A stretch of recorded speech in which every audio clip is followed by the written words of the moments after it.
¿Cómo les va? Les saludo cordialmente y sobre todo el interés que ustedes tienen para conocer la lucha, o sea, la historia de la lucha libre profesional que tiene tantos eventos y tantas situaciones que es importante tomarlo en cuenta, ¿no?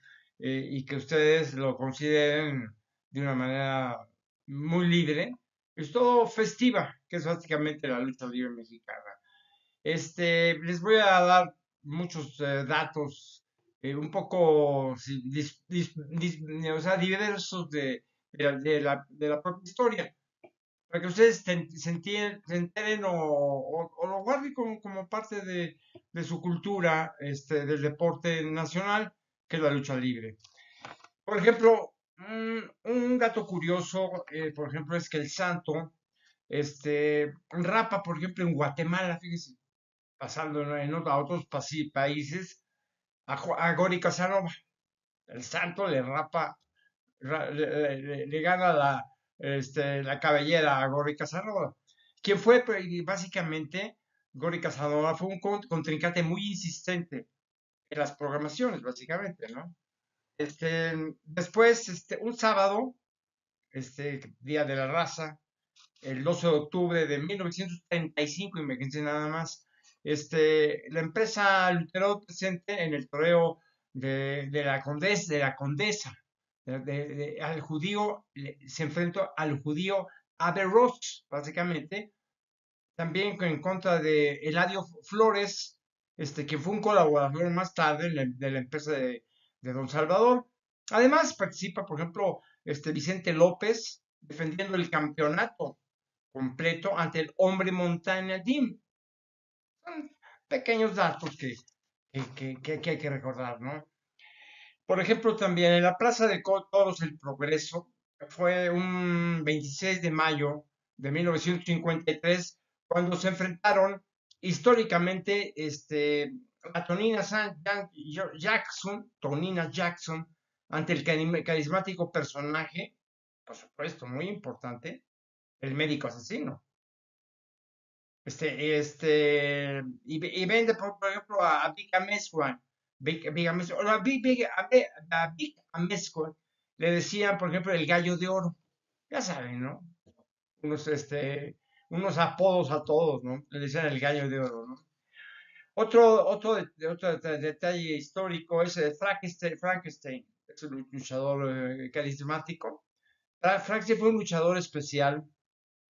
¿Por qué? Por su personalidad impactante, quien nace, él nació, por ejemplo, en Veracruz el 26 de octubre de 1920, siendo su nombre verdadero Natael, es así, Natanael León Moreno, es Frankenstein, imagínense nada más, debutando en Televicentro en 1952. Esto es para el recuerdo, básicamente, de los familiares que aún le viven, ¿no? Yo lo entiendo así, ¿no? Mientras, por ejemplo, la ex campeona mundial femenil, Mildred Burke, es considerada como una de las fundadoras de la lucha libre de mujeres. Mildred Burke. O sea, fue la primera mujer, digamos, que adoptó, por ejemplo, este deporte como profesión, básicamente, no fue precisamente Mildred Burke, sino fue una noruega, una noruega, imagínense nada más, que se llamaba Charla Mortensen. O sea, cosas que van conociéndose, ¿no? ¿Sabían ustedes, por ejemplo, que Antonio Poza, si algún día lo escucharon, no era mexicano? Muchos pensaron que era mexicano. No, no era mexicano. Su patria grande fue España. Antonio Poza. Lo tomo como mexicano, pero no era mexicano, ¿no? Entre estas curiosidades, básicamente, que da la lucha libre, este, no sé, las diversas actividades ocultas de luchadores, es que Bobby Arreola, y algunos recordarán haber escuchado a Bobby Arreola, además de luchador, ¿a qué fue? Fue rejoneador, se dedicaba a los toros, ¿no? Imagínense nada más. La Arena México tiene una capacidad, por ejemplo, de 20,000 gentes. Uno de sus llenos impresionantes sucede cuando, por ejemplo, se enfrenta el Rayo de Jalisco, padre, no el hijo, el padre se enfrenta a la bestia por las máscaras. Y fue un evento muy, muy importante. O sea, regresemos un poco al santo. Pues, entre tantas desbatallas gloriosas que logró el santo, el enmascarado de plata, una fue conquistando el campeonato mundial ganándole a Pete Tankov en el 15 de marzo, no sé, de 1964, cuando también logra enfrentarse exponiendo su presea, no sé, ante luchadores muy cotizados e importantes como Jack O'Brien, Bobby Bonales, por ejemplo, e inclusive el Blue Demon, se enfrentó a Blue Demon, sobre todo en la cúspide, básicamente, de su idolatría, de su liderazgo, ¿no? Que en el memorme, ¿no? De igual manera, el Santo conquista el campeonato de peso medio en la Arena Coliseo, triunfando sobre el jefe del clan Mar, un singular Sugisito, que fue enfrentamiento constante del Santo con Sugisito. Esto fue el 1 de enero de 1954. Aunque no se olvidaba que había, digamos, perdido el Santo anteriormente, ¿no? O sea, una forma dramática ante el formidable y poderoso luchador Rolando Vera.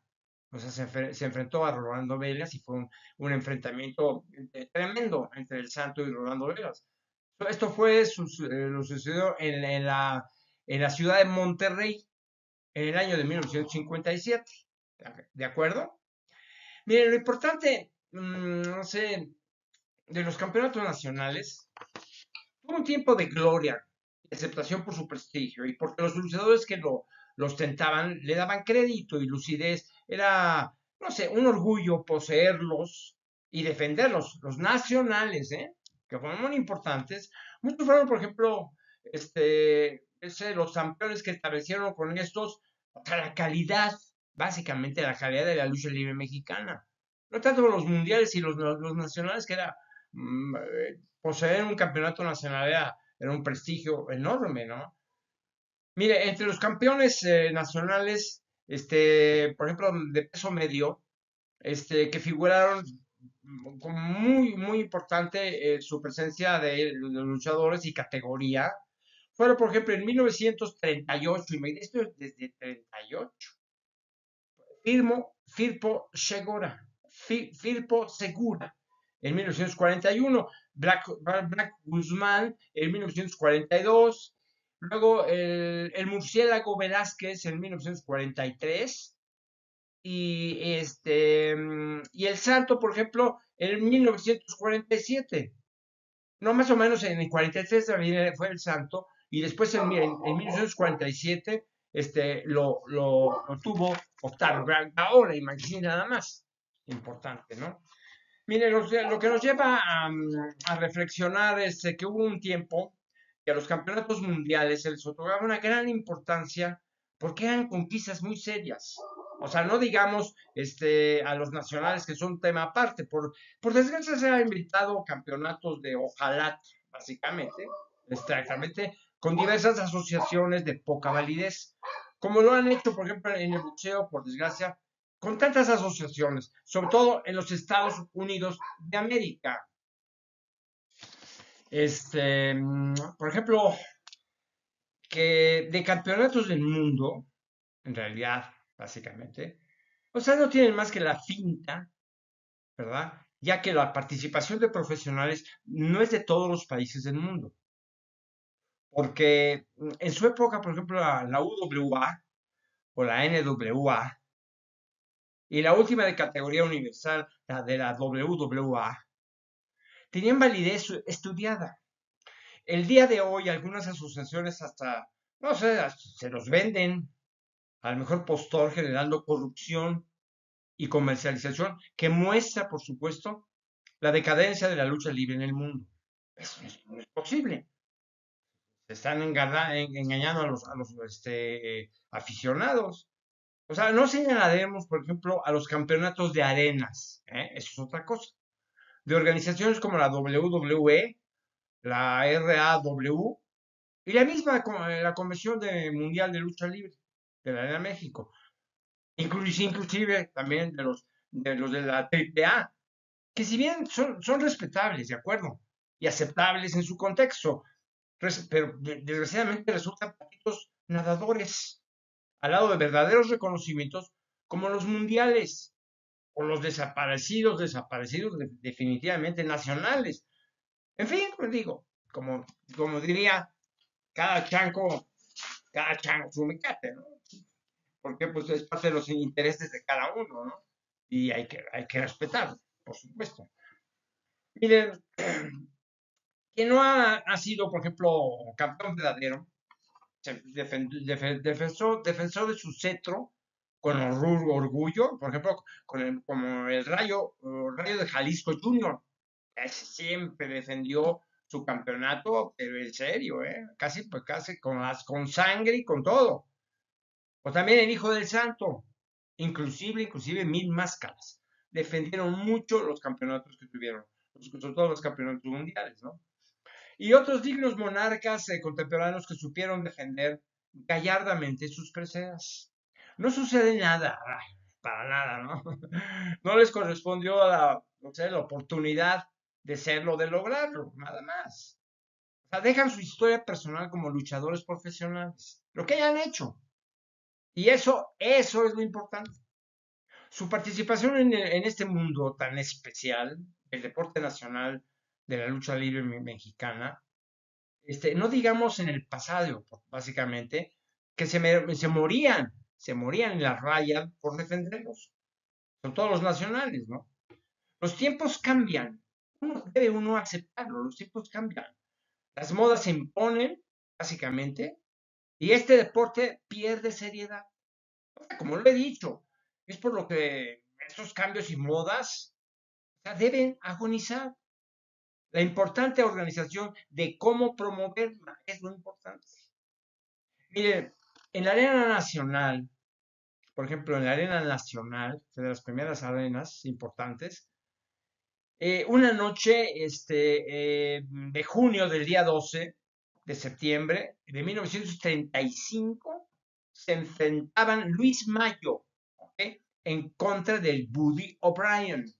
Y fue una lucha, según lo que describo, lo que describieron algunos periodistas, es extraordinaria, ¿no?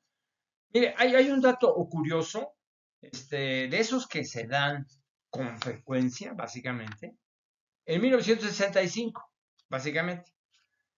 La Comisión de Lucha Libre prohíbe el uso de máscaras, imagínense nada más, para los luchadores de nuevo ingreso. Sería que tal vez no sé, pues por el exceso de enmascarados, ¿no? Muchos enmascarados. Todos querían ocultar sus rostros, posiblemente decían algunos porque eran muy feos, dicen, por eso se ponían máscaras, ¿no?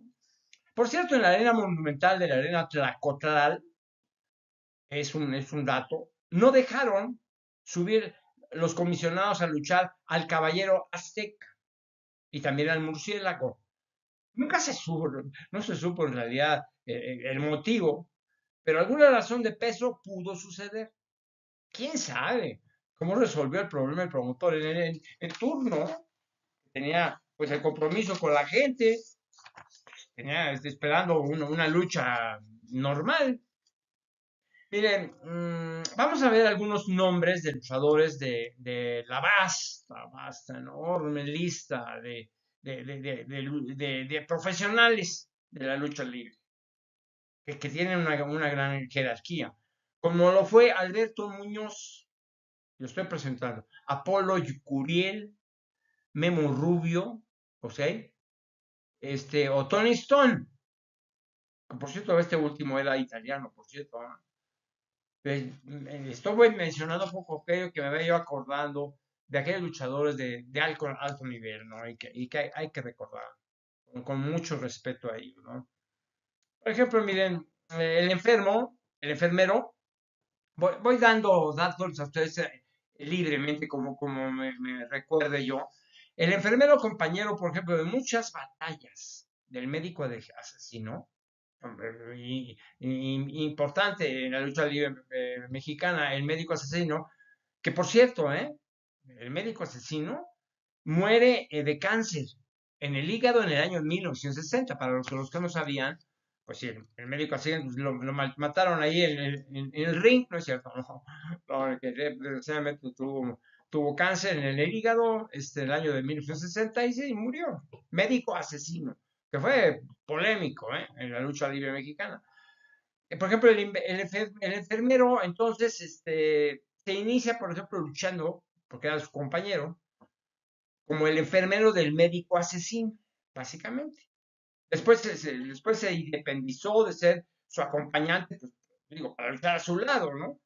Independientemente, al final de la vida, colaboró con la empresa don Francisco Flores, Francisco Flores Lecona, que fue el socio de mi papá en la arena Fisión ahí en Pachuca. ¿De acuerdo? Si recuerdan ustedes, bueno, don Francisco Flores, un gran promotor, extraordinario. Fue el que me metió a mi papá a promover y les fue muy bien.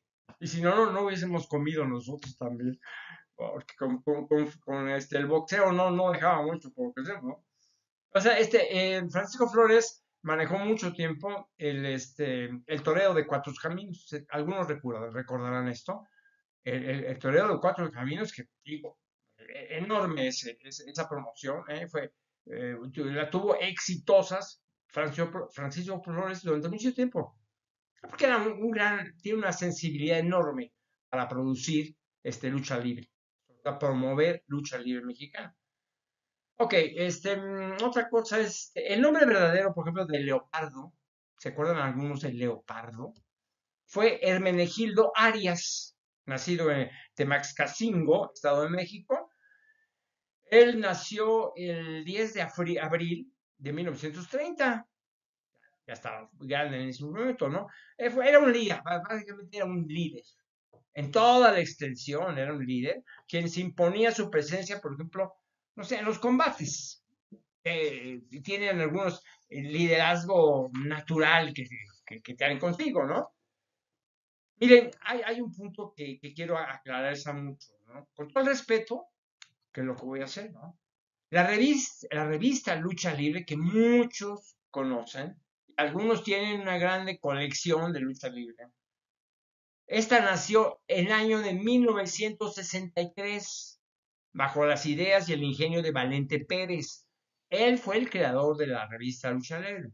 Cuando se cansó, se agotó el tanto batallar entre luchadores y empresas y todo, se aburrió. Él tenía dinero, vivía por otras cosas, pero le gustaba mucho la lucha libre.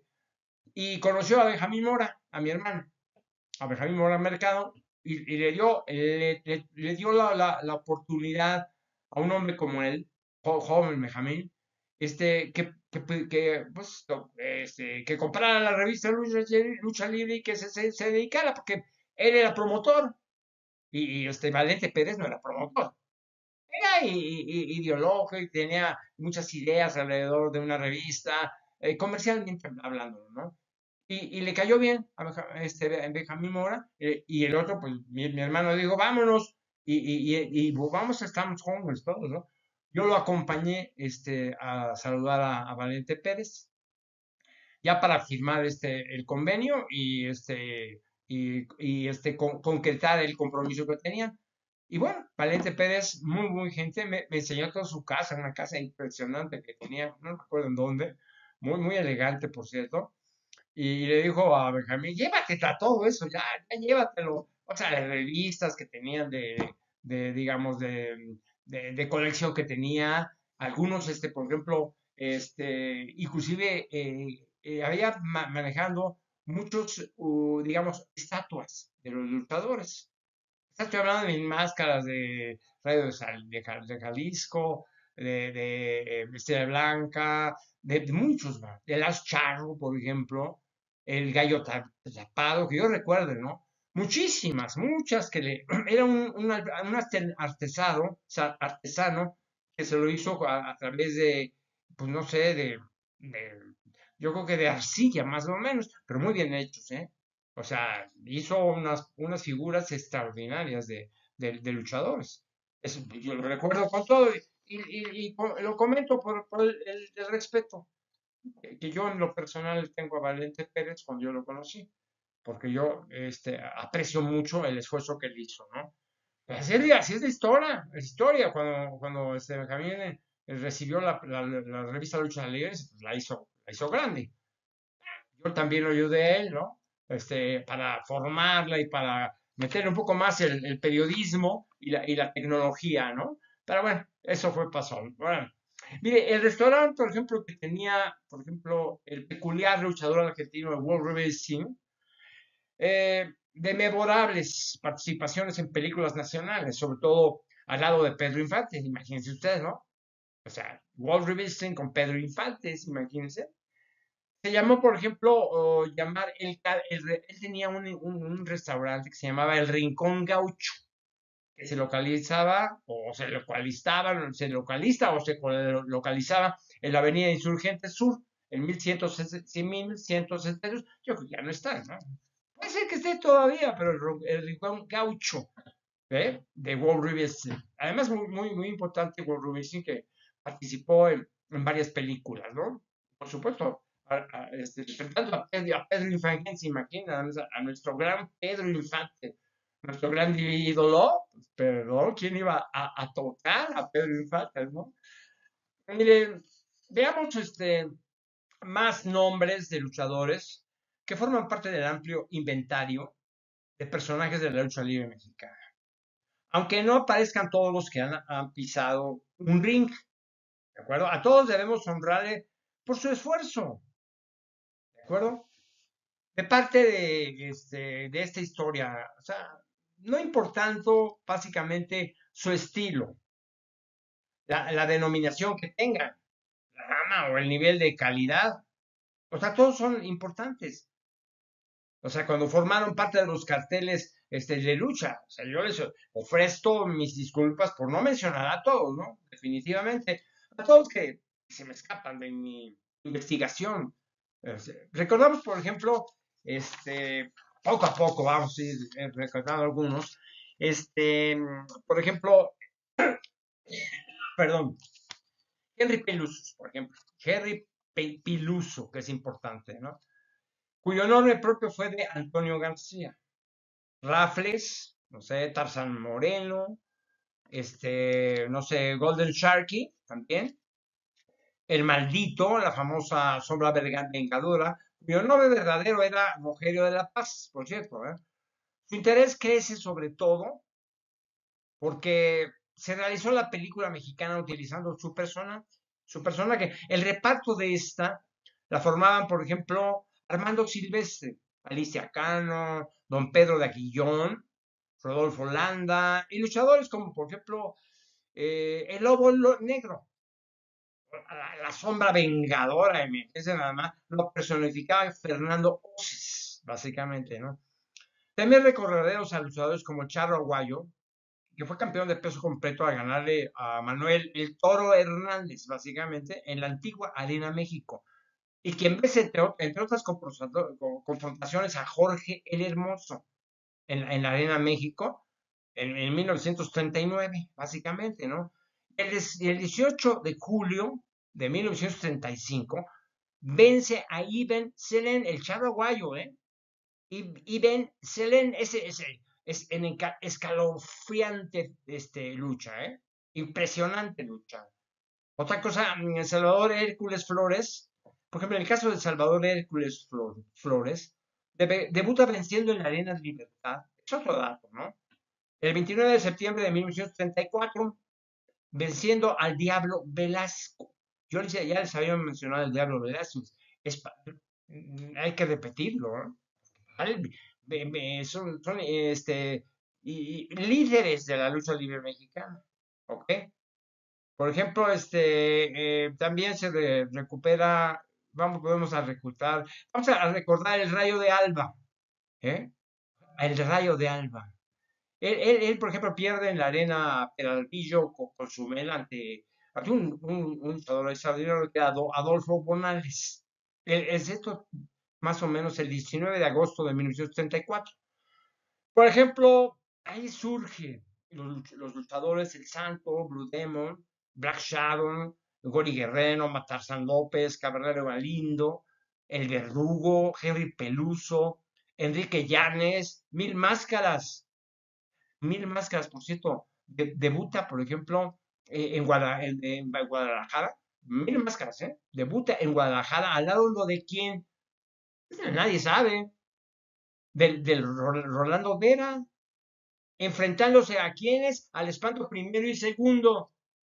¿Quién no iba a olvidar? Si fueron ahí con eso, que no iban a olvidarlo, pero jamás, jamás de la vida, totalmente, ¿no? Ahí, por ejemplo, podemos recordar básicamente a Tinieblas, a Rey Misterio, básicamente, el hijo del Santo, hijo de Blue Demon, el hijo de Perro Aguayo, Tinieblas, Místico.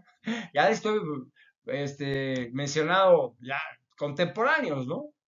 Que es la última llamada a un luchador carismático, básicamente, que llegó tarde a la fiesta grande porque llegó un momento en que la lucha libre mexicana ya tenía, no sé, la enfermedad de cambio de modas, de estilos, exactamente, y de romanticismo, básicamente, por parte de los aficionados que lo veían como el futuro ídolo de las multitudes. La televisión, los malos promotores o los oportunistas del desastre le acompañaron para hacerlo huir a Estados Unidos de América y cambiar su personaje, por ejemplo, con el de Sin Cara, por ejemplo, ¿no? Un triste regreso, desgraciadamente, una pérdida de tiempos y se esfuman esas capacidades para atraer sensibilidades, ¿no? El santo, por ejemplo, se guía en la mente de todos, pero totalmente. Es, ha sido y será el más grande ídolo de la lucha libre mexicana, santo, el enmascarado de plata. Porque la personalidad de caracterización humana, o sea, no era suyo, era de su empresa, por la que dio todo. O sea, la empresa de Don Salvador, utilizado, enajenado y despojado por algo que le pertenecía de negencia, ya que él estaba como ser humano dentro de una deidad secreta que le sucedió. O sea, es como, por ejemplo, le sucedió también a Octagón también, o a la misma Parca. Imagínense, ¿verdad? O sea, le robaron el trabajo que estaban haciendo un super personaje, ¿no? Entonces, bueno, vamos a mencionar, por ejemplo, a Lismark, André el Gigante. Ustedes pueden ir recordando algunos que conocen la lucha libre. Pedro Nieves también, Tom Mix, Agente X, el Fantasma de la Quebrada. Bueno, yo estoy mencionando así los nombres de muchos luchadores profesionales de la lucha libre mexicana, con mucho respeto para todos, a los que yo me recuerde, que son muchísimos también, ¿no? Por ejemplo, Mao Shank, por ejemplo, Sergio Borrayo, hay que recordarlos todos. Rolando Costas, Dragones el primero y el segundo, Chanok también, ¿de acuerdo? Redman, Tizoc, Babalú, Pedro Roca, Apolo Rubio, La Cebra, por ejemplo, Killer, ¿de acuerdo? Luis Flores también, ¿no? El Paladín, algunos se van a acordar, ¿eh? Y que no los mencionaron nunca, pero yo los tengo en la memoria, sobre todo en la historia de la lucha libre mexicana, ¿de acuerdo? También Apolo Curiel, ¿ok? Apolo Curiel, ¿qué otra cosa? Apolo Rubio, La Cebra, por ejemplo, Redman, Tizoc, Babalú, Pedro Roca también, el Cosaco Loco también, Balak Danger, Misterio Segundo, Tony Ufusari, otra, Gran Pony, Cavernarios, inclusive, ¿no? Cavernario Segundo, ¿no? Se la puso Cavernario Segundo. Luego, Halcón Suriano, enterrador, también. El Relámpago Cubano, ese también fue interesante, Relámpago Cubano. Antonio Poza, también importante. Rubén Juárez, porque por cierto, Rubén Juárez nació el 30 de mayo de 1937, ¿no? Fue importante Rubén Juárez, ¿eh? Entre los luchadores de alto nivel. Vamos a recordar otros luchadores como La Momia, José Azar, Joel Silva, que fue importantísimo Joel Silva, cuyo nombre propio fue José Rodríguez Romero. Para que no diga "Ay, Joel Silva, no, no, también tenía su nombre, ¿no? José Rodríguez Romero, que se le llamó Joel Silva y así trabajó, no con su nombre personal, sino como en la parte de los artistas, ¿no? De acuerdo. Otro luchador como Genaro Contreras, ese sí fue anterior, en 1905. Javier Reza, Mario Escudero también, El Salvaje, mi querido Ricky Boy, que le mando un abrazo, Reyes Oliva, Muerte Primera y Segunda. Por cierto que la muerte primero se debuta en 1963 en Salamanca frente a Serpiente Roja. ¿eh? Él, si vive, lo va a recordar. Y la muerte segunda. O sea, lo hace en la colonia metropolitana en contra del Rayo de la Huasteca. Otro rayo, ¿no? Rayo de la Huasteca. Sí, no sé, déjenme ver. El mes de septiembre de 1963. O sea, debo apuntar que la muerte segunda también luchó algún tiempo con otro tipo, otro seudónimo, ¿no? Que se llamó La Llorona. Imagínense nada más. Pero bueno, vamos a pararle ahí. Hay muchos luchadores y yo quiero pues, mencionarlos y hacer alguna apunte de su historia personal, pero me da mucho gusto hacerlo porque pues, yo formé parte de la lucha libre mexicana en muchos sentidos y lo que estoy haciendo ahora en esa presencia como audiolibro en YouTube es parte de la historia de la lucha libre mexicana, pero con mucho gusto.